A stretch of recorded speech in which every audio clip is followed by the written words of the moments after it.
So to start off with today, what are we going to talk about? Well, today we're going to talk about technically four things, really three, but I'm going to pepper this with just one little administrative item that I think you guys might find useful. I want to start off the presentation today talking about one administrative item called user accounts. Okay, and user accounts, I like to discuss that just because number one, it's good for you to know, and number two, we're actually going to do something with it a little bit later at the end of the presentation. Okay, and I'll explain what that is in just a second. From there, we will then jump into our standard reports. We'll talk about standard reports for a few minutes.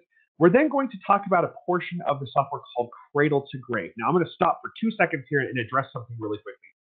Some of you today may be using our software on a Cisco phone system. And if you are using our software on a Cisco phone system, it's not going to be called Cradle to Grave. It'll be called Call Detail View.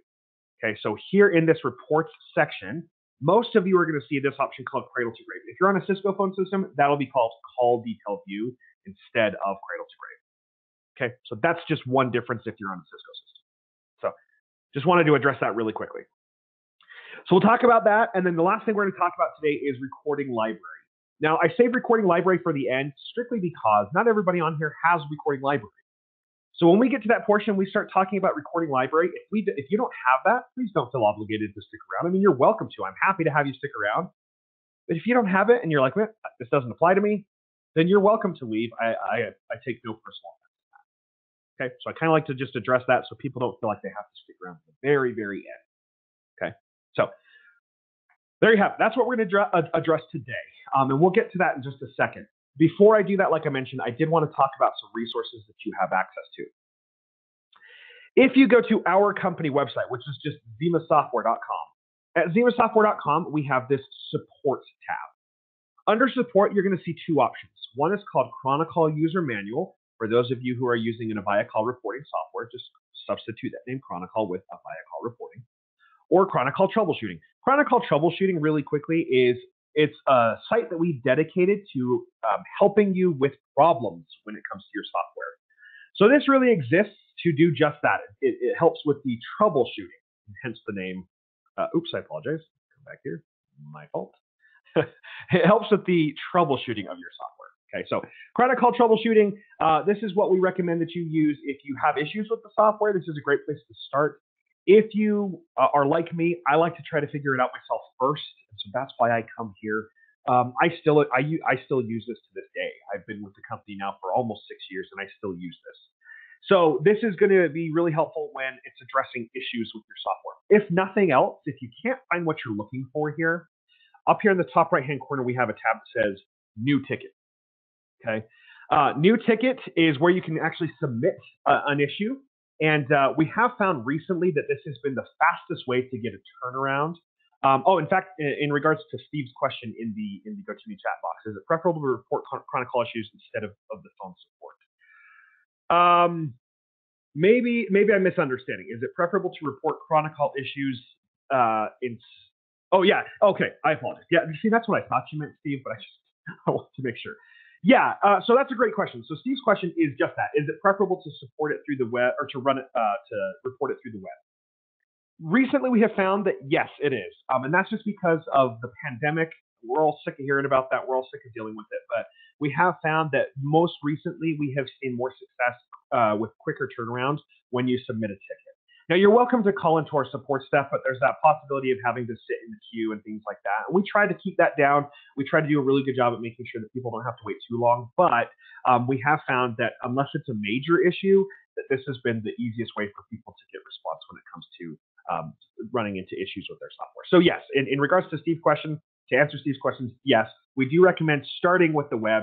And if that doesn't work, what will happen most often is that they'll come back to you and say, hey, I don't think we can solve this through the web or through the ticket. Let's go ahead and set up a time to talk. And then they'll schedule a call with you. Okay. So either way works. We have found that this has been the best, at least as of recently. Okay. Great question, Steve. Thank you. Now, coming back here really quickly, like I said, this is a great place to start if you're having issues. What I want to address mostly really quickly here is this second, or it's actually technically the first support tab, but the second one I want to talk about, which is Chronicall User Manual. This exists to help you know how to use our software. Okay. Now I will stop really quickly because I do want to point this out. We do have people on our training today who are using various versions of the software. So please pay attention to this note right here. If you are on version 3.12 or older, we don't want you to use this version here. You can actually come up here in the top left-hand corner and switch your version. I recommend switching your version to the one that most closely matches where you're on, okay, or what you're on. And that's just because there are some differences based upon the version of the software that you're using. Okay, there are differences in regards to running reports in particular, as well as using Cradle to Grave or Call Detail View. So with that said, I would recommend switching this, but the purpose behind this, really more than anything, is just to give you insight in how to use the software. So one of the things I like to point out is, obviously today, as I mentioned, we're talking about reports. If I click on this tab here that says Run Report, this does two things. First, it gives you step-by-step instructions on how to run a report, which I'm going to show you how to do today. And you probably have already done, but we're going to walk through that anyway. But the other thing that this gives you is it gives you a list of the standard reports that are available. And the reason why this exists is because if I click on one of those, what that does is it actually gives me an explanation of that report. I can see a snapshot if I want to. Okay. But the other thing that this gives that I find most helpful is a description of each column found on those reports. So if I want to know what a specific column means on the report, that's what this is for. Okay, so we have all sorts of different articles here that you can use, to learn how to use your software. But keep in mind, this will be dependent on the version that you are on. So just kind of keep that in mind as you're coming in here. But this is a great resource for people when it comes to, hey, how did I run this report? How do I schedule a report? What does this report mean or this value mean? Right? How do I build a wallboard? Whatever your licenses are, we have something that addresses every aspect of that here on this page. Okay, so I wanted to show you that this exists. Again, the way that I access that is just going to ximasoftware.com, or at least that's one way to do so, and going to the support tab and clicking on Chronicall User Manual. The other thing you can do is you can just open up a browser and type in guide.ximasoftware.com, and that takes you here to the same page. Okay, so there's that, so that you now know that that's there if you did not already. For those of you who have been on my training sessions before, you're like, holy cow, beating a dead horse. Okay, I just like to make sure that people know that this is here. All right, cool. Well, let's go ahead then and get to the fun stuff. Okay. Now we're using this. There's a couple ways you can access Chronicall or Vicall reporting. That could be a desktop application or it can be a web browser. I'm using a web browser version right now. With this, today we're going to be discussing, again, like I said, kind of four things.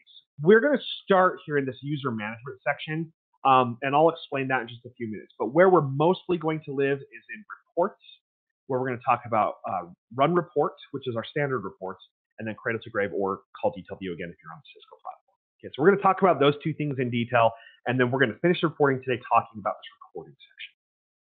Okay, so let's actually jump down here to the user management section. You will only have access to this under two circumstances, and number one is if you have an administrator account. The second is if you have a manager account. However, that manager account is going to be a little bit limited to this. You're not going to see everything that you see here. Let's discuss what I mean by that. Let me discuss where that would even come about. Under user management, we're going to go to this option that says user accounts. In user accounts, this gives you the ability to create additional accounts to the software. So I can actually create multiple accounts. If I have people who I want to have access to this to run reports, listen to recordings, whatever that might be, I can create additional accounts at no extra cost. So you can create as many as you want. Go crazy. I don't recommend going crazy. I recommend, kind of keeping it reined in. But you could create an account for anybody that you would like to. Okay. To do this, the first thing I have to do is I have to fill out the credentials. Now, depending on your version, there are certain things that may not be here. For example, email. Email might not be there. Don't worry about it if it's not. Okay.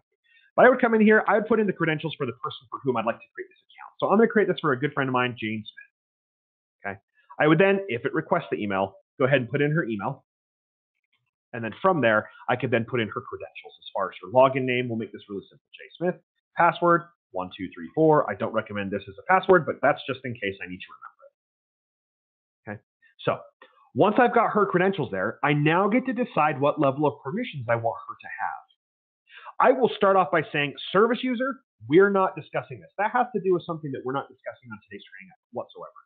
If you're curious, this has to do with what we call our APIs. And you can click on this little question mark here, and it will tell you what that means, right? It tells you what any one of these means. So as a kind of a forefront thing, we're not talking about a service user today. However, these other three options are things that we will really quickly address. If I want to give Jane an account, I do need to decide what level of permissions that should be. If I give her administrator privileges, that means she has full rights. There are no restrictions. So basically, she can do anything. If I give her manager privileges, that's really, really similar to administrator in that manager accounts have full access to all phone call information. So I can run any report for any user for any group. I can look at Cradle to Grave or call detail view for any user, for any group, whatever that might be. I can, if I have real time, I can see any wallboard, whatever. Okay, managers have full access to all call information. However, managers will not have access in particular to the system settings. Okay, so managers don't have access to change anything within the system, but they can run any reports, listen to any calls and the recordings, whatever they want to do with those calls. Okay. Last option here is user, and this is the one I want to spend just a minute with. I'm going to go ahead and select user, and then we're going to hit this box here that says edit user access, and that's going to open to me a window where I can now go through and limit what this user can do. In fact, I like to refer to this user account as a limited account. And the reason I call it a limited account is because I'm now going to go through each of the sections and I'm going to limit what they have access to. Now, these tabs will be dependent on what licenses you purchase. So you may not have the exact same one that I do. And again, one more time, if you are in Cisco, instead of Cradle to Grave, it may say call detail here. Okay. I'm hoping I'll only repeat that one more time. So you might get sick of that. So I apologize. But anyway, I like to just stress that. This gives me the ability now to come through and decide what Jane should be able to do in each section. In Cradle to Grave right now, she has full access. That means she can see every call for every agent for every group. Well, I may not want that. I'm going to come down to partial access, and I might say, you know what? Jane is over our customer service team, and I only want her to see a call if it involves one of those customer service agents. Conveniently, right now in this list, my agents that belong to customer service are these first 10 that I select. There we go. Okay. So by selecting those 10 agents, what that means is when Jane logs into her account and goes to Cradle to Grave, she will only see calls if it involves one of those selected users. If it does not involve one of those selected users, she will not see it. Reporting, same concept. If I switch over to partial access, under partial access, I have several things I can do. It's not just selecting who she can see. I can do that here, down here at the bottom. We have all sorts of different kinds of reports. In fact, here's a list of those reports right here. You may have access, depending on your licensing, what you purchase, you may have access to over 70 reports. That's a ton. Right? I may not want her to access every one of those reports. So I can deselect this option that says select all, and I can go through and say, okay, Jane, she should only run the abandoned calls report, the agent call summary report, the agent inbound calls report, and the agent outbound. Those are the only 4 reports she should have access to. So when she logs into her account and goes to reports, she will only see 4 reports, just those 4 that I've selected. Now, even further than that, not only can I select which reports she should have access to, I can select who she should report on, kind of similar to Cradle to Grave. But this time it breaks it down by group and by agent.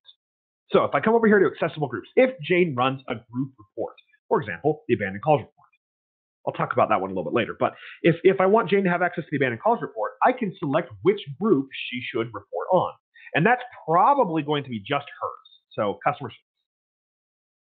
So if I select customer service, that means Jane, when she goes to run a group report, that'll be the only group that she can choose from. Further still, again, those agents. I only want her to report on these first 10 agents here. Okay.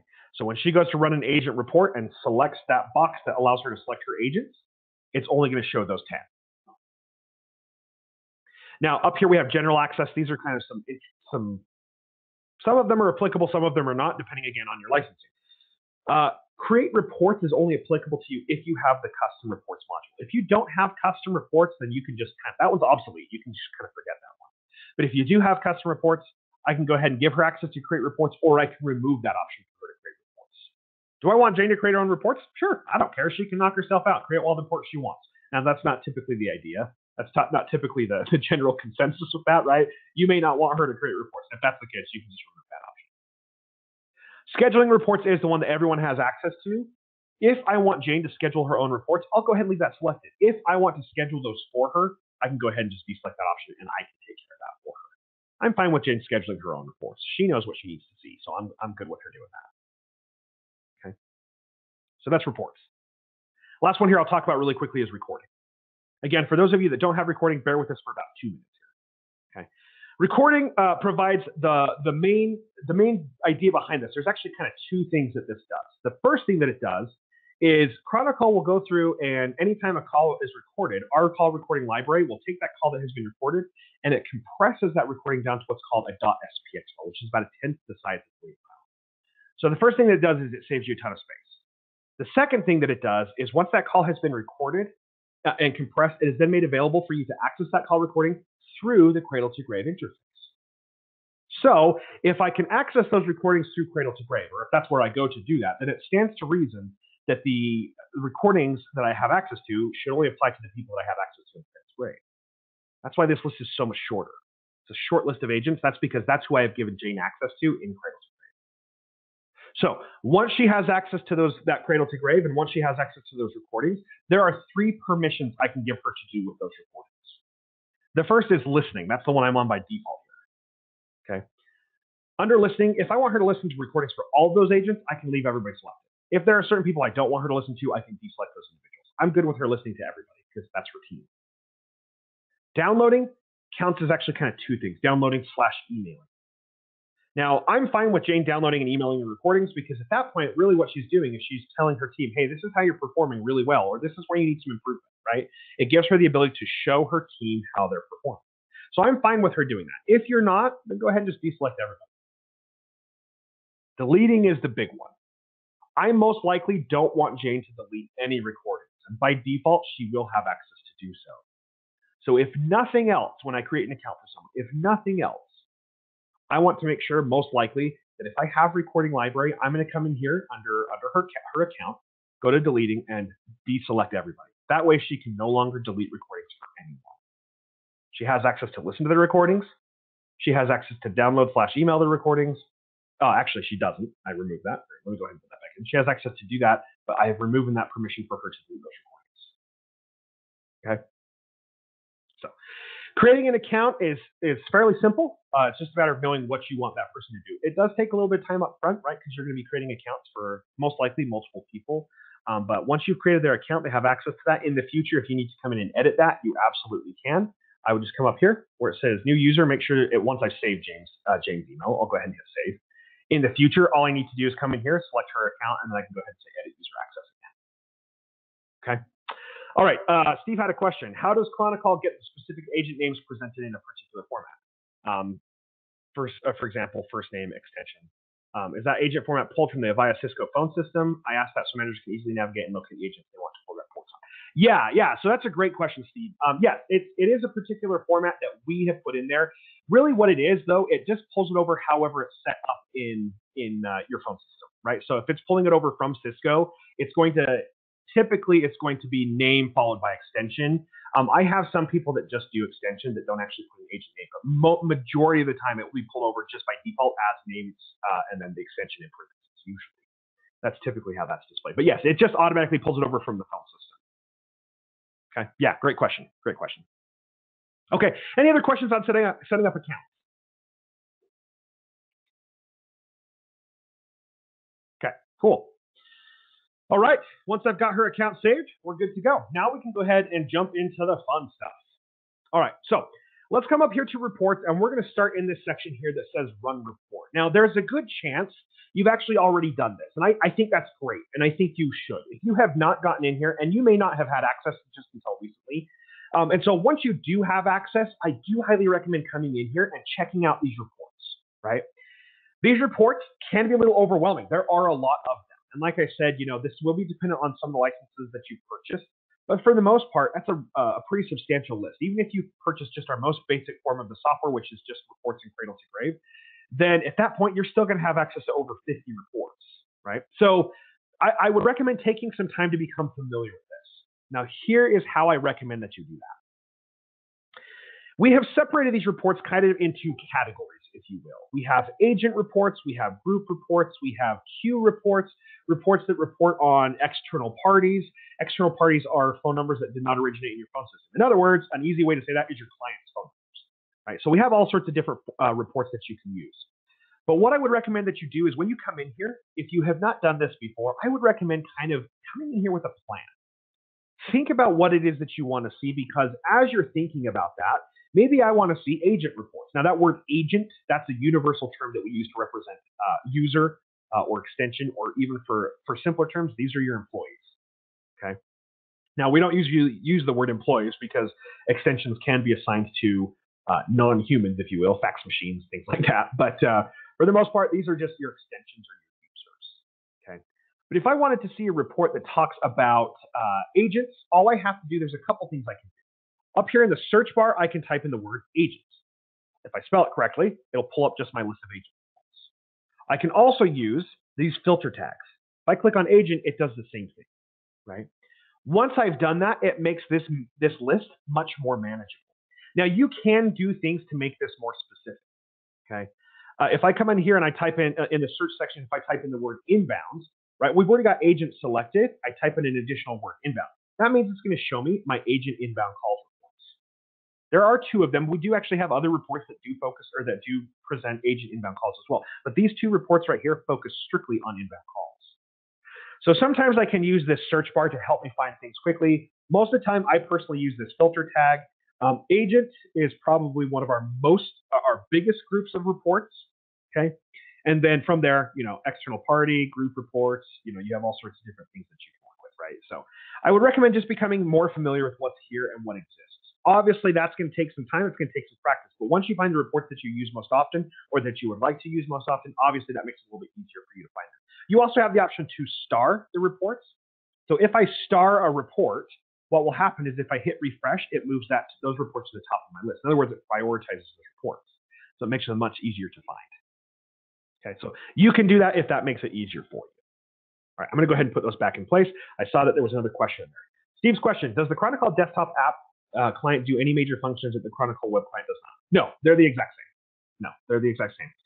And so the only difference is one uses a browser, the other does not. And that's it. Everything else will be the exact same, regardless of how you use it. Great. Okay, so once I have kind of decided on what kind of report I want to run, from that point, all I have to do is click on that report. And what will happen is over here to the right-hand side, I get kind of an example of that report. Now, the purpose of this example is really just to kind of show you what this report is going to report on. It's not the actual report. Once I run the report, sure, it will have my group or my users, whatever it is that I want featured on the report. But this is just an example. Really, where I want you to pay your attention or put your focus on this is actually these column headers. The column headers are accurate, and it will show you what this report is going to report on.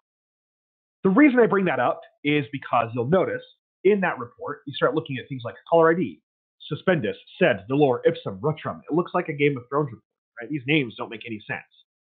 This is just filler information, right? I'll show you another example. This agent call summary report, also a very popular report. If I click on it, it shows me the example. Look at those column headers. That will be accurate. But you might start looking at these names and saying, I don't know any of these people. And then you start looking at these numbers. So inbound calls for Aaron Jackson, 74. Outbound, 100. Internal, 3. Total calls, 66. That doesn't add up. That's just, again, because it's just filler information. Okay, so keep that in mind. Once I run the report, that information will display correctly. But as these little kind of examples, focus your attention on the column headers. Okay. Now, I'll come back to this report in just a second. I do want to quickly just talk about this abandoned calls report because we do get a lot of questions about this one. It is a very popular report. In fact, the question that we get most often is, hey, what's the difference between a missed call and an abandoned call? So I want to explain that really quickly. In fact, just so you also know, we actually have, if I go back to that user's guide site, I actually have an article that addresses that very question. Abandoned calls versus missed calls. So here's a really quick explanation of those two. First and foremost, I will say this. Missed calls are typically going to be found on agent reports. Okay, they can be found on group reports. We do have a few of them that have group missed calls on group reports, but the majority of the time, missed calls are going to be found on agent reports because that's typically being missed at agent level. A missed call is a call that comes into me. It's inbound by default. inbound calls that come into me where it rings to my extension and I don't answer it. Now, that might go to voicemail. It might roll over to another agent. If it rolls over to another agent and that agent answers it, great. That's going to be an answer call for them. But for me, it was a missed call because it rang to my extension and I did not answer it. So a missed call is a call that rings to me. I don't answer it. Now, what if that call goes directly to voicemail? What if it doesn't even ring me? What if it comes to me but then goes directly to voicemail? Will that count as a missed call? No, because it doesn't ring. Okay, if it goes directly to voicemail, that will not count as a missed call. Okay, so missed calls, they ring to me. They're internal or inbound calls, rings to me. If I don't answer it, that's going to be a missed call. Okay. Abandoned calls, on the other hand, are different. Abandoned calls are calls, inbound calls, that do not end with a talking event or a voicemail. So this is any call that ends in something like a queue or a hold, a park. It can also end in transfer. It can also end in a ringing event. In fact, if a call ends while it's ringing, let's say, for example, the client calls me. While it's ringing, they decide to hang up. I didn't get a chance to answer that call, and they hang up while it's ringing. Obviously, it didn't have a talking event, and it didn't go to voicemail. If it hangs up while it's ringing, it'll actually count as a missed call for me as the agent. But at group level, that'll also count as an abandoned call because it ended in something other than talking or a voicemail. Okay, so abandoned calls are calls that did not end in a talking event or a voicemail event. Now, a couple scenarios there. I've kind of already mentioned this, but if a call comes in, if it goes to queue, they're waiting in queue, they get sick of waiting, they hang up. Final event was queue, therefore it's not going to be, it's going to be an abandoned call. Okay. Here's kind of a weird thing with this report. This abandoned calls report actually has a column on there for answered. How in the world can an abandoned call be answered? Well, I'll give you an example. Let's say, for example, you call into me and I answer, hey, this is Blake with Xima Software. Can I put you on hold for just a minute? You say, sure. So I put you on hold, 1 minute passes, 5 minutes pass, you get sick of waiting, so you hang up. Final event for that call was hold. Therefore, it would be an abandoned call. However, I did answer that call, right? I answered it and I put you on hold. Okay. So abandoned calls, this report here will actually go through and show you for the selected time frame every call that was abandoned. It's what we refer to as a detailed report. And the reason being is because, let's say up here, abandoned calls that would say we had 71. What that means now then is we would have 71 lines. Each line represents one call. Okay. So if I want to run this report, this will show me every call that was abandoned. Excuse me. Sorry, I had to sneeze. Okay. So that's an abandoned call. Any questions on abandoned calls?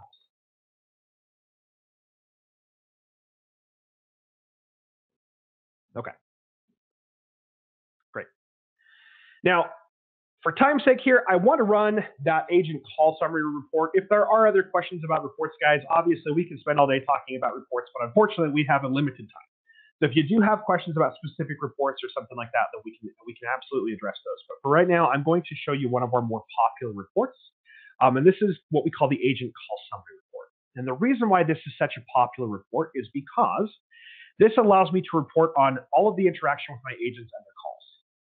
Okay, so if you wanted to see how many calls Blake was involved with, that's me, you could run this report right here and it would show you for me how many inbound calls I had, how many outbound calls I made, and how many internal calls I was involved with. Internal calls are extension to extension calls. Okay, and then of course the total of those calls. But you can also see on this report, one of the things we get asked most often is, hey, I want to see how many calls my agents have missed. Well, this report here actually shows you out of those inbound calls, how many of them were answered and how many of them were missed. Okay, so this report kind of does a lot of different things. So we call this the agent call summary. If I wanted to see the details on these calls, right? Aaron Taylor had 77 calls, or a total of, let's just say, for example, or a total of 65. I could use this report here, right here. This is what we call the agent calls report. It's technically that same report, except it's not showing it to me in a summary format. It's showing it to me in a detailed format. So if Blake had 65 calls, I would see 65 lines, and each call or each line would represent one call. So I can see that in kind of two different ways. So technically, these two reports, agent calls and agent call summary, are the same report. However, this is presenting it in a detailed format, while this is presenting it in a summary format. Okay, so with this report, how do I run it? Well, down here in the bottom right-hand corner, we have what we refer to as the report runner window. This report runner window essentially is just questions. These are the parameters, or what I like to refer to as the questions I'm going to answer in order to run this report. So the first thing it always asks is, what report time frame do you want to see? Right here where it says click to define, all I have to do is click on this ellipsis here. It pulls up a calendar, and then I can select any amount of time that I want to. I can select a day. I can select a week. Granted, that's not a full week. It's like the first through the fourth. Maybe I want to see a full week. We'll say the 7th through the 11th. All I have to do is select the first day of the time frame and then the last day of the time frame, and it highlights everything in between. Okay. Now, the other nice thing about this is I can actually go back from the point that this was installed up until the present point in time. So let's just say I've had this installed, just for fun here. Let's say I've had this installed for 2 years. Could I go back from 2 years ago and run a report? Sure. As long as it was a time when the software was installed. Anything before that, we can't go retroactive. We can't go anything before the software was installed. Okay, we do get that question occasionally. So it's only from the point that it's installed up until the present point in time. Now, I'm not going to do that today. We're actually going to go ahead and run this for yesterday and today. So I'll go ahead and select those 2 days, and then we'll go ahead and hit OK. From this point, this is an agent report. And what we're seeing here is we're going to see this term that says rows with the word agent in parentheses. Anytime you see that word rows, ROWS, what that's referring to is this column right here. Okay, this is our rows column. So in this report, it's asking which agents would you like to see in your rows. So again, I'll come over here to the right. I'll select my ellipsis tool here, and that opens up a window where I can actually do this in 2 different ways. The first, kind of, is actually selecting each individual agent by hand. I can select them each individually like this, if that's what I want to do. Okay, you absolutely can do that, and that's a lot of times what our clients do. However, you do have this other option here called roles. A role essentially is a team or a grouping of agents. Now, by default, these will be based off of your phone system groups or your skills if you're using our contact center. Okay. So with that being the case, with this here, these are my groups. If I wanted to see everybody in that customer service group, I could select that and then hit OK, and that would display every agent on this report that belongs to the customer service group. Now, I like to show you this one thing because it is kind of a nice feature. Right down here, you have a button that says Edit Roles. I will start off by saying you cannot change your phone system groups here within the software. Right? I can click on that at highlights, but it doesn't do anything. Nothing about your phone system groups can be changed here. However, what I can do is I can actually create my own role. So let's take, for example, this customer service group, which is Jane's group. Right? That's that individual we created the account for earlier. There are 61 agents in this customer service group. Maybe Jane is that 61st person, so I'm going to go ahead and say there's 60 agents. Okay. At that point, what I can do is this. Let's say Jane is over a team of 10 of those agents from the customer service group. Maybe we've taken those 60 agents and we've separated them into 6 different groups. Each group has 10, or each team has 10 agents. So here's what I want to do. I want to only report on Jane's team. So I'm going to come down here where it says Create Role, and I'm going to go ahead and call this Jane's team. Okay, just like that.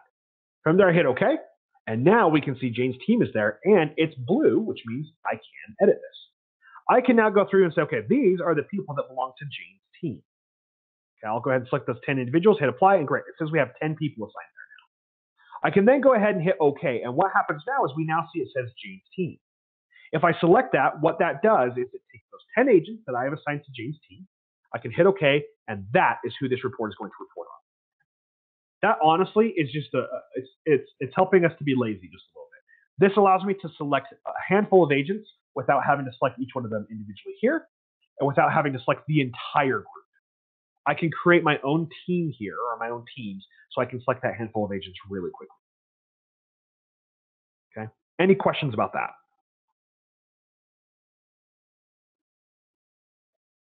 Okay. Cool. Now the last thing here is charts. Charts are graphs. Do I want a visual representation of the columns found on that report? Sure, I guess. Yeah, maybe I want to see a line chart for total calls. In fact, I'm going to do this. I'm going to do a bar chart for missed calls, a line chart for total calls, and a pie chart for missed calls. This one I want to be my focal point, so I can actually also make that a little bit bigger. I can maybe take these two, if it'll let me, and put those together just like that. Okay, so you can adjust that however you want to. Graphs or charts are not required, right? They're optional. But sometimes people like to see that information in a graphical format, and that's totally fine. Now, the last thing I'm going to do here is choose my format. I have 4 formats that I can use for these reports. The first is PDF. Side note for PDFs, if I want those graphs or those charts, I have to run this in a PDF format. Otherwise, I will not see those charts. But you can also run this in an XLS, an HTML, or CSV. So you have those multiple options there. I'll go ahead and run it in PDF, and then for now, I'll just go ahead and hit Run Report. So that is how I run a report. It is fairly simple. The differences in the reports are in these parameters. You know, there might be some that have more parameters than others. There might be some that have fewer. If I look at the 911 calls report, that has one, if it catches up to me here. It has one, really. Well, two if you count the charts. The main thing I have to do here is just my report time. Just report on any 911 call that was made. Right. So you know, some of them are going to have more, some of them are going to have less. It just kind of depends on the report. Now, here's my report I just ran. Let's go ahead and zoom in on this just a little bit here. I've got my overall summary up here. This is kind of the grand total. Then I get the breakdown by agent here. I can see here we actually do have some missed calls. If I look at my chart coming down here, there's my missed calls chart. I actually have 3 agents that have missed calls. Okay, I'm going to go ahead and zoom in on that just a little bit more so I can see that a little bit better. We have Alexandra Burns with 2, Alicia Ford with 1, and Amanda Rivera with 2. If I come back up here, we have 2, 1, and 2, just like we saw. Okay. So running a report again is actually quite simple. It's just a matter of answering those few questions. And once I've run that, then at that point, I'll be able to run that report really easily. I'll have experience with it, nice and easy to do. Okay, now I'm going to show you guys one last thing with reports, but before I do that, any questions on reports in general?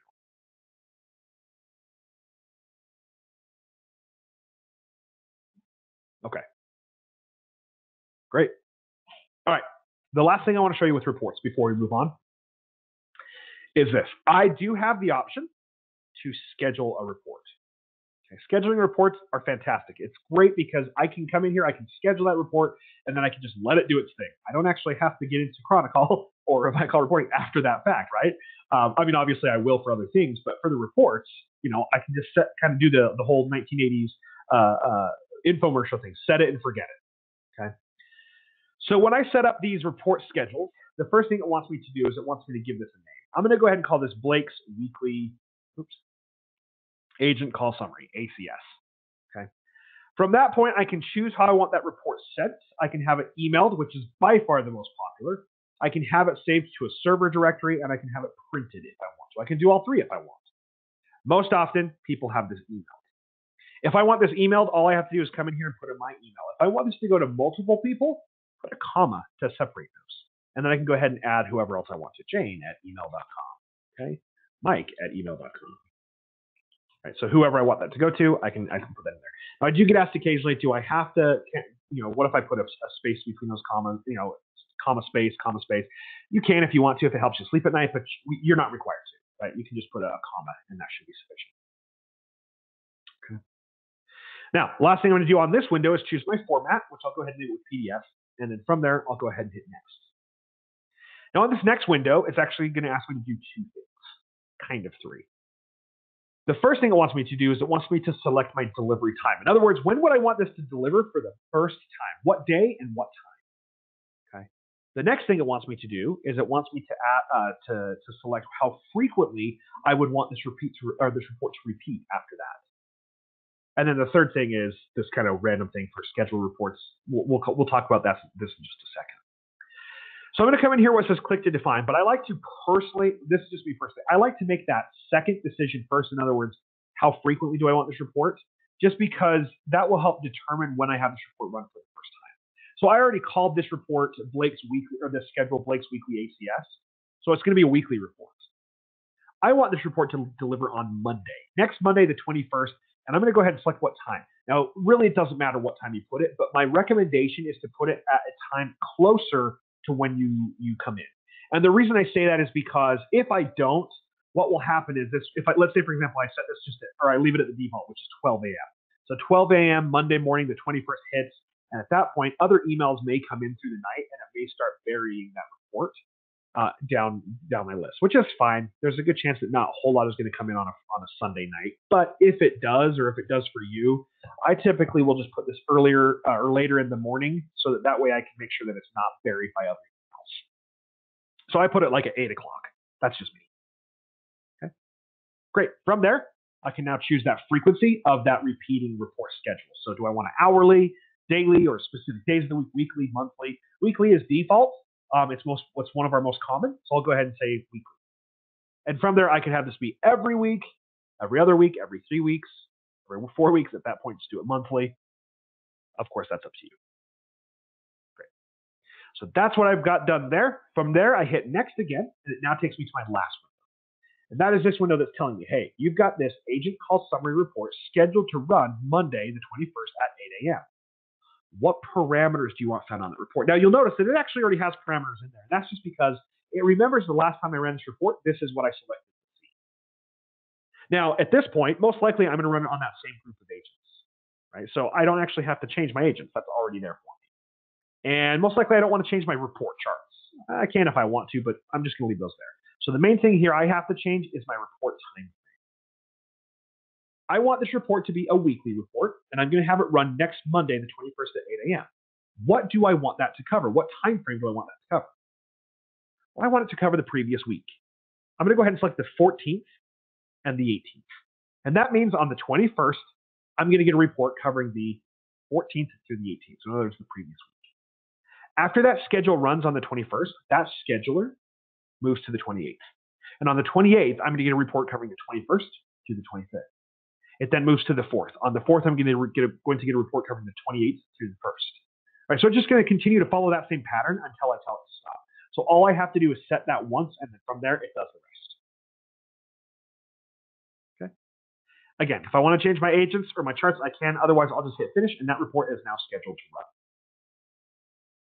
Now, if I ever need to make changes to that, because I may, I'm going to come back here to Chronicle menu, and under the reports section, there's actually an option called schedule report, which I absolutely can schedule reports from this window as well. All I would do is I would say new schedule, and then I would go through and select the report I want to run or to want to schedule, and then go through and do that exact same stuff. Okay, so you can do that here as well. However, at this point, I've already got a report scheduled, so there's my report right there. There's the Blake's Weekly ACS. All I have to do from this point is, if I need to make changes to it, I can click on the pencil tool, which will allow me to edit that schedule.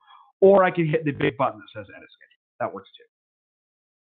I also have, however, a few other options. I can rerun this report from a previous schedule, which right now would not work because it hasn't run on a schedule up to this point. Okay, so I can run it from a previous schedule.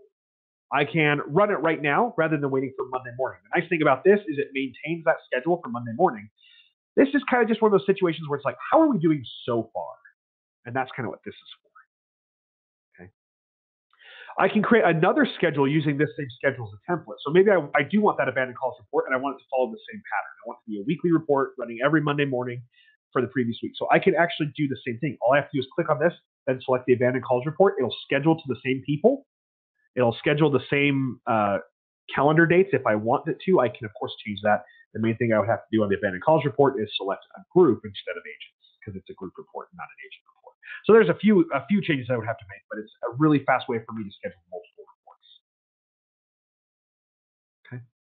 And of course, I can delete it, which I will do because I don't need the schedule right now. Right. Any questions on scheduling a report?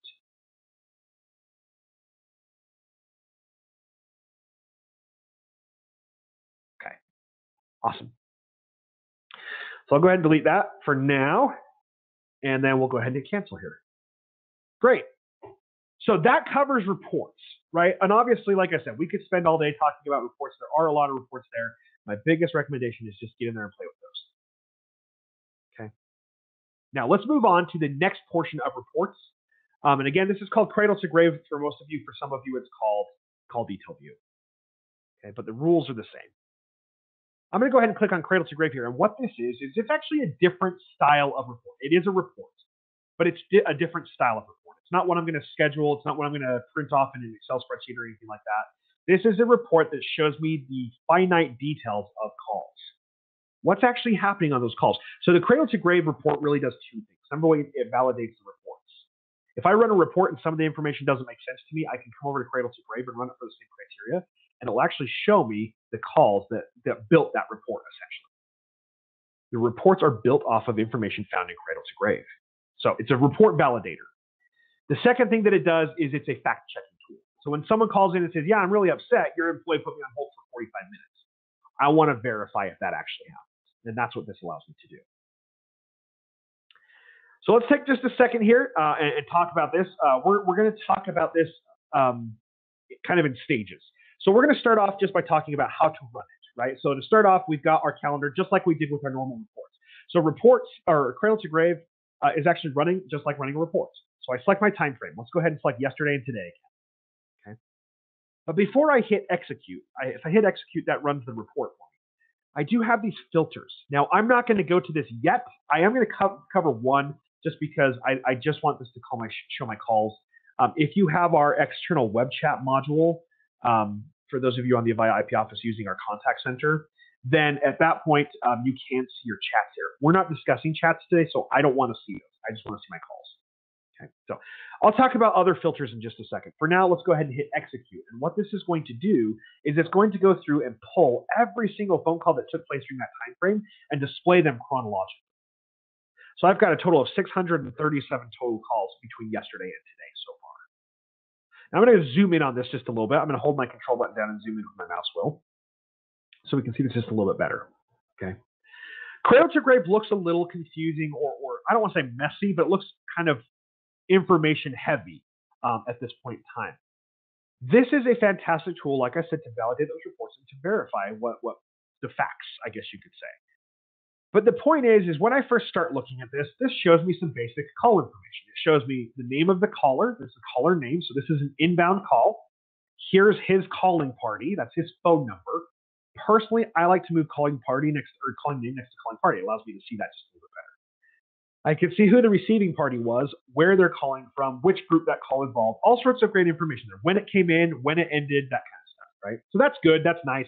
I also can click on these column headers so I can see which columns are currently selected to view and which are not.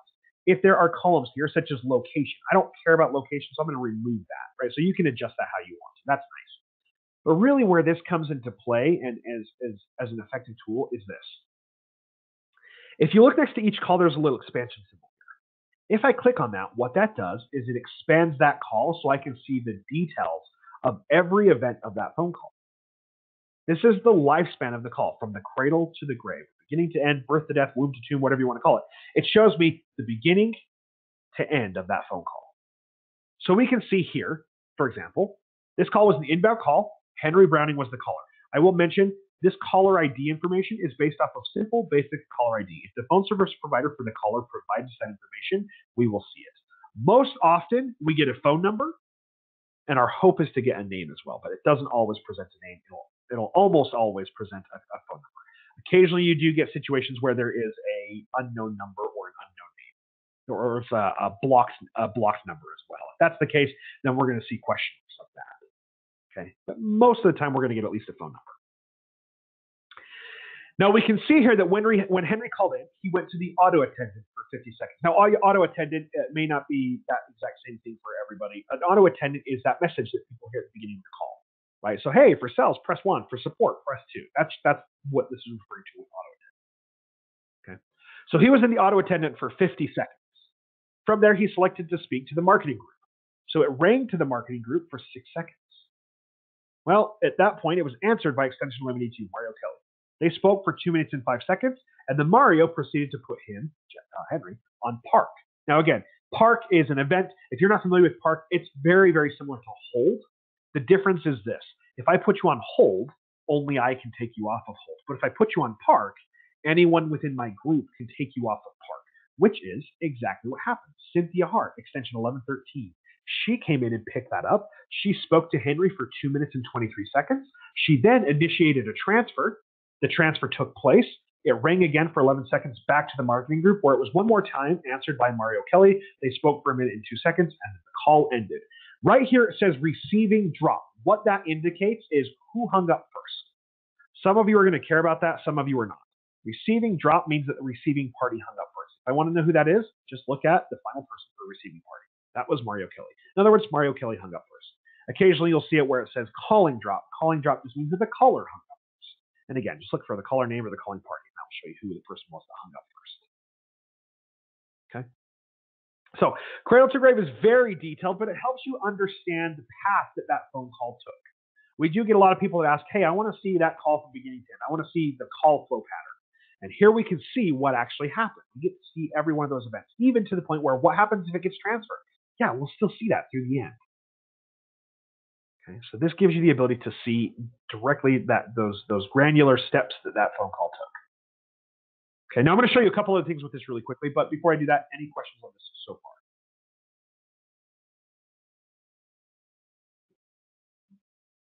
Okay. All right, so here's my issue. Typically, I'm using this to help me understand something that took place on a call or on specific calls. My problem with that is I don't have time to go through 637 calls. So there's a few things I can do. I need to narrow down my calls, and the best way to do that is either use this search tool or I can use my criteria. We'll do the search tool first. The search tool is what I like to call the quick search tool. Let's say that person calls in and says, yeah, I'm really upset. Your employee put me on hold for 45 minutes. Well, not that I don't believe them, but I kind of don't believe them. So at that point, I can say, okay, well, what's your name? Right? I can start off by trying their name. Most often, the easiest thing to do is to ask them what their phone number is. They can then tell me their phone number. Oops. I'll type it in just like it is. Okay, I don't add any spaces, I don't add any dashes or parentheses. I just add it as is. And from there, you'll see it actually takes me to calls that are associated with that phone number. Now, I like to mention this here. It shows me that there are 24 instances of that number. That does not mean that there are 24 calls. It just means that there's 24 events that took place involving that number.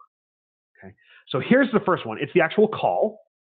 But if I click down on this, this takes me to the next event, which is auto attend, and then to ringing event, and then to talking event.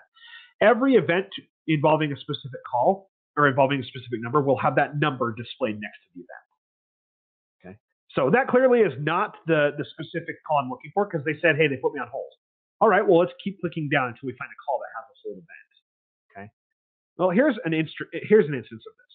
Okay, this is a park event. Okay, that's kind of a hold, right? They were on park for 4 seconds, and then down a little bit further, there's another park event for 49 seconds. So this person so far has been on hold for less than a minute.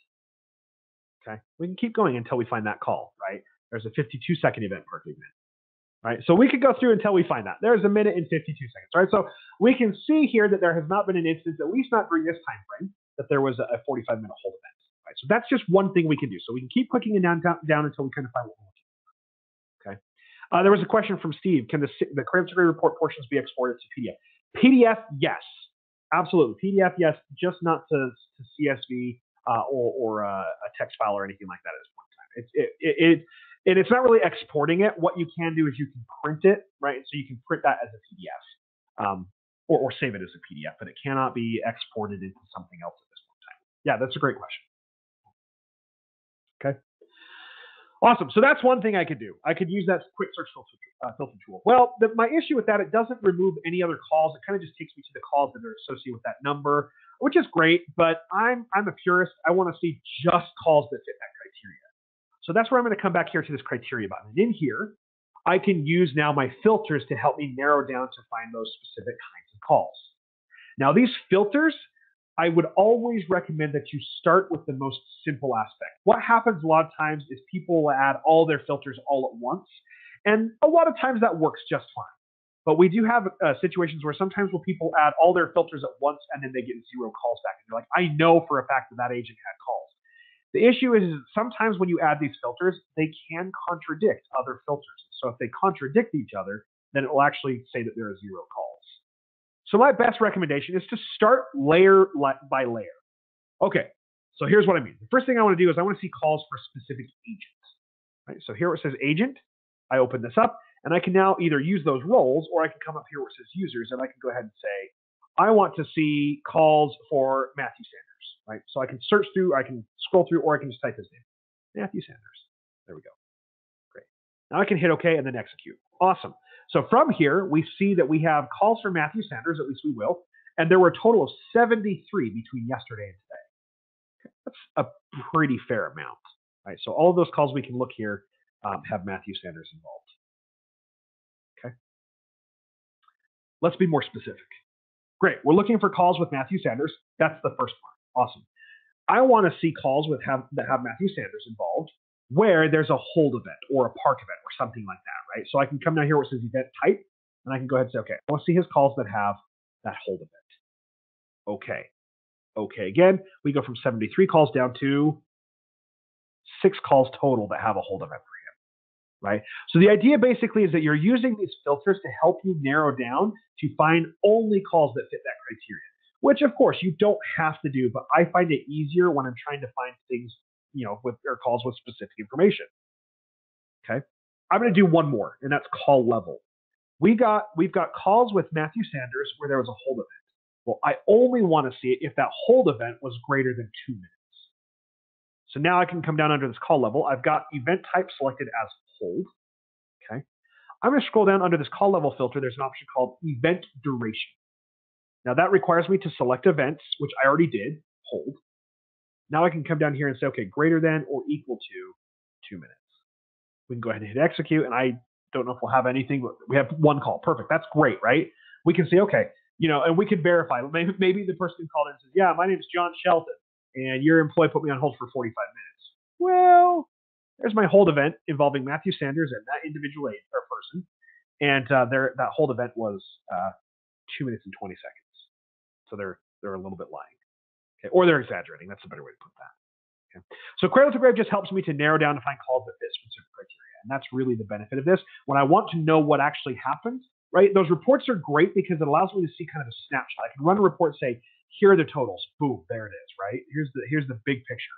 But if I need to narrow down to see what actually happened, I would use Cradle to Grave because it gives me, like I said, those minute details of those phone calls. And even further, if I have if I have recording library, which we haven't talked about yet, but if I have recording library, if that call is recorded, I listen to that call here in Cradle to Grave as well.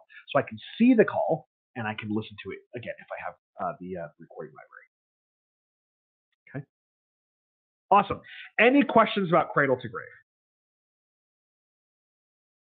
Or further questions, I should say, about Cradle to Grave. Okay.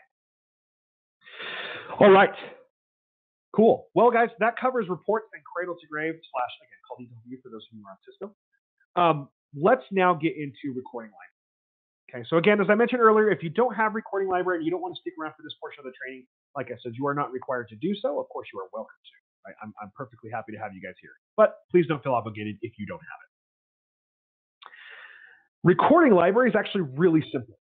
And what I mean by that is it's not necessarily simple on the back end, but for you to use it is really quite easy. Yeah, you're welcome, Steve. Not a problem. Okay. There's actually 2 ways that I can access my recordings. I know that sounds a little kind of contradictory to what I told you just a few minutes ago, but let me tell you what I mean. I can come here where it says recording, and I can click on this option here that says listen to recordings. That's clearly what I want to do. The thing with that is that honestly just takes you to Cradle to Grave. So I could go into first recording and say, listen to recordings. That takes me to Cradle to Grave. Or I could just go directly to Cradle to Grave. Either way. Okay. At this point in time, however, I do have my filters here again. I'm going to go ahead and select my time frame. And again, I only want to see just my calls. I'm not worried about my chats. Hit OK. And then from this point, I'm going to go ahead and scroll down, and I'm going to find my option for is call recorded. Okay, we're going to set that at true. And at this point, I'll go ahead and hit execute, and that will go through and now only pull calls if it was a call that was recorded. Now, for recording library, like I said, it's actually pretty simple. And I just realized my audio may not be working for you. If you have been trying to talk to me, I'm noticing here that it's not playing any audio on my side. You can still hear me, obviously, but I might not be able to hear you. So if you were trying to talk to me, if you tried to ask a question through audio, I apologize. I just didn't hear that, so I'm so very sorry. I'm not sure why. Past couple of days, my soft phone has been doing this, and so I apologize if you've been trying to ask me questions and I haven't answered you. Okay, so hopefully, if you had questions, you were putting those in that chat box. Okay. All right. Now with this, as calls have been recorded, you can see over here I've got this recording column. I can go ahead and pull this over here. And I can see here every call that's recorded. All I have to do to listen to that call recording is hit play. Once I hit play, there's my call. Right now, at the bottom here, I can see here my wave pattern. I can see where there's talking. Here's the cool thing about this. Maybe I need to fast forward through some blank or empty space. I've done that before, right? I'm listening to a call recording, and like I can tell that there's not a lot of talking at certain points, so I can actually fast forward. All I have to do is click and drag. Maybe I want to rewind. Maybe Blake said something and I didn't quite catch it. I'm going to go ahead and rewind so I can hear that again. Right, and I can just hit play. Okay, so you can do that if you'd like to. Over here to the right-hand side, we've got this little hamburger icon. Hamburger icon actually shows me what permissions I have to use with these recordings. Now, this, of course, will be dependent on the level of permissions that were assigned to me when the account was created for me. Now, I'm using an administrator account, so I have full privileges. Manager accounts would look the exact same. They have full privileges. However, earlier today, we created an account for Jane, and we removed the option for her to delete recording. If I was in her account right now, delete recording would be grayed out. She would not be able to use that. Okay, so that's one thing to keep in mind here. So Jane or I have access to download, email, and delete recordings. That's fine. But there are 3 other options that I can use with these recordings. As I'm listening to this recording, I can hit this option here that says View Notes. I will tell you this right now. My demonstration version of the software does not demonstrate this very well. I'll explain what I mean by that. But if I hit View Notes, what I can actually do is I can say Add Note, and I can add a note to this call. This is my note. Okay. What would happen here now is once I hit Save and hit Close, that note would now be added to this call recording. In fact, this is where it doesn't demonstrate very well. Right here, there'd be a little red pin indicating that a note had been added. And I can click on that, and that would show me what the note was. In addition to that, I would also see under the C2G Notes section, if I click in there, I would see a little icon there representing that a call had been added, or a note had been added. Now, I'm going to click on another call just to kind of show you what this might look like. Let's see if this will work for me. Okay. So I've got my note. Oh my goodness. There we go. Hit save. And there we have it. It would look like this. All right. So I would be able to see, oh, okay, there's my note. So a note had been added to this call. I can click on it and see it. It would show me all the notes that have been added. So I can actually add multiple notes. Like I said, in my demonstration version here, it doesn't save it. In your live versions, it will. So it would add that little pin drop. I can also click on view notes and see any notes that were added to that call. Okay. So you can view notes or add notes to the call. You can also change the playback speed. Playback speed basically just means I can speed Blake up or I can slow him down. If Blake's a long talker and I just need to get through that recording, I can go ahead and double that speed or up to double that speed. Obviously, I have other options here, but I can go up to double that speed, which means I can get through Blake's calls quicker. This does not make Blake sound like Alvin from the Chipmunks. Keeps his normal voice tone, but it does speed him up. Or maybe you didn't quite catch what Blake said, so you slow this down. Right? Doesn't make me sound like Barry White, right? That deep, low voice, but it does slow me down so you can hear more clearly what it is I'm saying. Right? So you can change the playback speed of that recording. Okay. The last thing here is to create a snippet. Creating a snippet basically just means this. I mentioned this earlier with Jane. I might want Jane to be able to send her agents or the people on her team recordings to say, hey, this is where you did really well, or hey, this is where you need some improvement. The issue with that is I might not want Jane to have to force those agents to listen to the entire call recording, right? I mean, she could send them the whole recording and say, hey, listen at minute 138. Well, or whatever it might be, right? Well, creating a snippet allows me to decide what portion of that recording I want to send to someone. So maybe I want this person just to hear this like 5-second section or however long it is, right? At that point, I can hit download. It will generate a file that I can then attach to an email and send to someone. That then gives them the ability to listen to that recording, but just that portion that I want them to hear, that I've created a snippet for. So I don't have to send them the entire recording. I can just send them a snippet of it so they can hear just what it is that I want them to hear. Okay. So those are the features that I can perform with the recordings. Now, there's one last thing I'm going to talk about recording really quickly, but before I do that, any questions on these items here?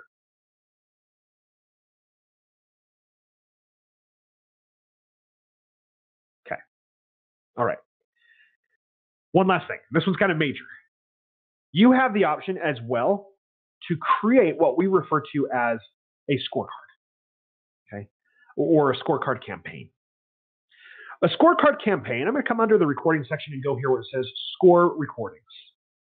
Essentially what a scorecard campaign is it's a series of questions that I can now use to evaluate the performance of my agents. Okay, so I might want to be able to evaluate how they're performing, and I don't want to listen to all of their recordings, but I want to listen to some of their recordings. That's what a campaign allows me to do. Once I set up a campaign, it will start pulling recordings at random for the selected agents that fit the specific criteria, and it will then assign them to this campaign. Okay, I can listen to them in cradle to grave. I don't have to come to the campaign to listen to them. But it will pull recordings and assign it to this campaign. And once it's assigned to this campaign, I can come in here and I can right-click on my campaign and say score. At that point, it would then open up this window where it allows me to listen to the recordings for the calls that are part of this campaign. And as I'm listening to those recordings, I can now go through and answer some questions. Now, we have 3 kinds of questions. We have yes or no questions, we have scale of 1 to 10 questions, and we have free form or text questions. Nice, right? Once I have answered those questions, once I have scored this call, I can hit submit survey. And what would happen now is that call is now associated with that campaign has been scored. What you can do is come over here to the reports, and we have what we refer to as campaign reports. Okay. These campaign reports allow me to now take that information and display it to the agent or present it to the agent. So this is being able to, I guess you could say, present metrics based upon those scorecards. So this is not just me listening to the call and saying, hey, cool, nice, they did this. Now you can do that for sure, that's fine. But if I want to use this to evaluate the performance, I can set those scorecards, listen to those calls, score them, and then I can run a report to show that agent how they're performing based upon those calls that are part of that scorecard campaign. So I can take that information to them and say, hey, Aaron, this is how many scorecards have been scored. These are your question scores for each score on that report. So if on that campaign, if I had 3 questions, I would have 3 question score columns. Each column would represent 1 question on that campaign. So I'd be able to show them how they're doing for each one, and then I'd get the composite score, which is a combination of all of them. So this is not just me listening to the call and saying, nice, here's the questions, great. I actually can take that information to the agent and say, this is how you're performing. Here's your evaluation. Okay. So how do I set up one of those scorecard campaigns? Well, it's actually pretty simple. The first thing I need to do is come into this scorecards. I'm going to go ahead and show you this again. Under recording, I go to score recordings. That will take me here to this page. Up here in the top right-hand corner, there's this button that says create new campaign. I can select that, and then from there, it's going to ask, hey, is this an agent or a group campaign or an agent campaign? You can decide that. Typically, agent is used if I'm evaluating individual agents. Obviously, group is there for me to evaluate the group collectively. I'll go ahead and say group for now, and then hit OK. Awesome. From here, I now have 4 windows of information I'm going to fill out. I am going to start with this one right here, the scorecard campaign filters. And I will tell you first and foremost, this is not required. This window is not required. Okay. These 2 on the left-hand side are, these 2 on the right-hand side are not. Scorecard campaign filters, if I hit add filter here, what this allows me to do is it allows me to say, hey, only present me recordings that fit this specific criteria. This way, I'm avoiding having recordings presented to me as part of this campaign that are not worthwhile. Let's say, for example, I have a call that's recorded that's 3 seconds long. That doesn't help me. However, I want to make sure that I have let me rephrase that. And in that case, I would want maybe a recording that's at least 2 minutes or something like that, because that way I know it's going to provide me some information. So with this campaign group filter, I would recommend just going through and saying, okay, I want to include only calls that are inbound. So right here where it says call direction, I'm going to go ahead and set this as inbound. Great. So just inbound calls. Awesome.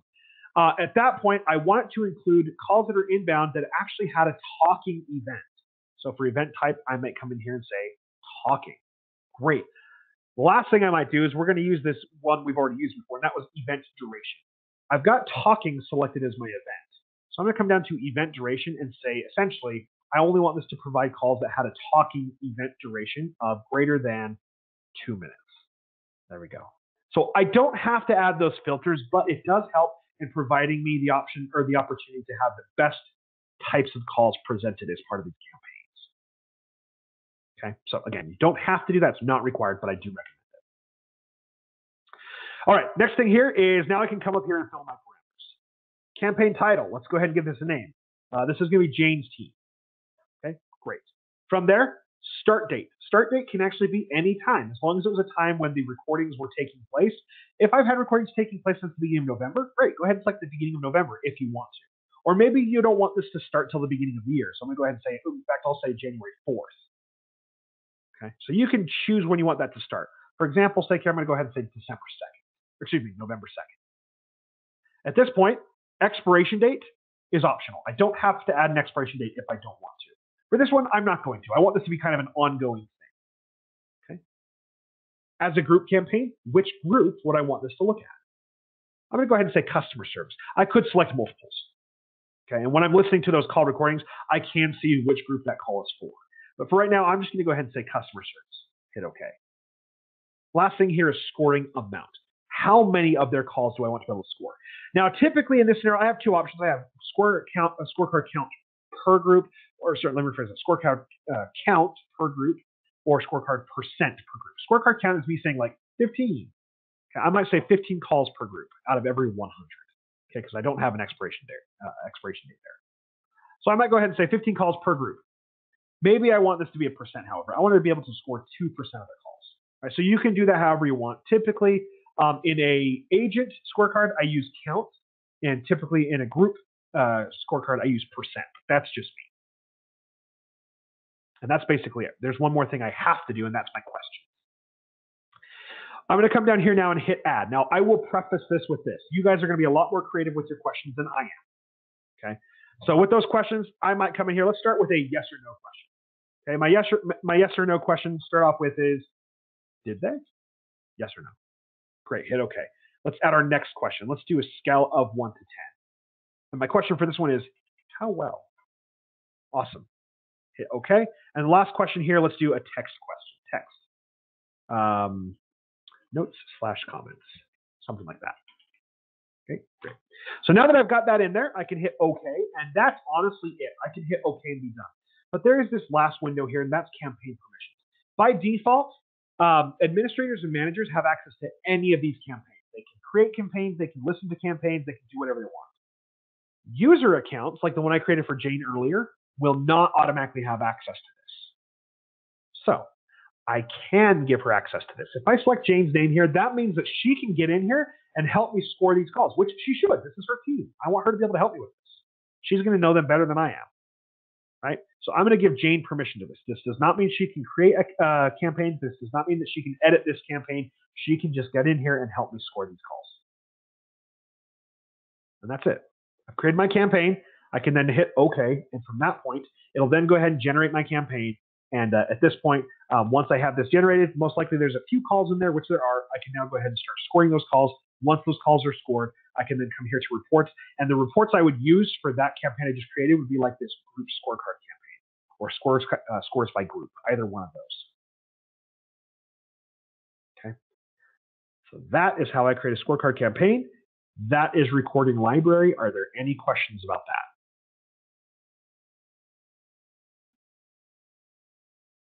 Okay. Any questions about anything else we've discussed today?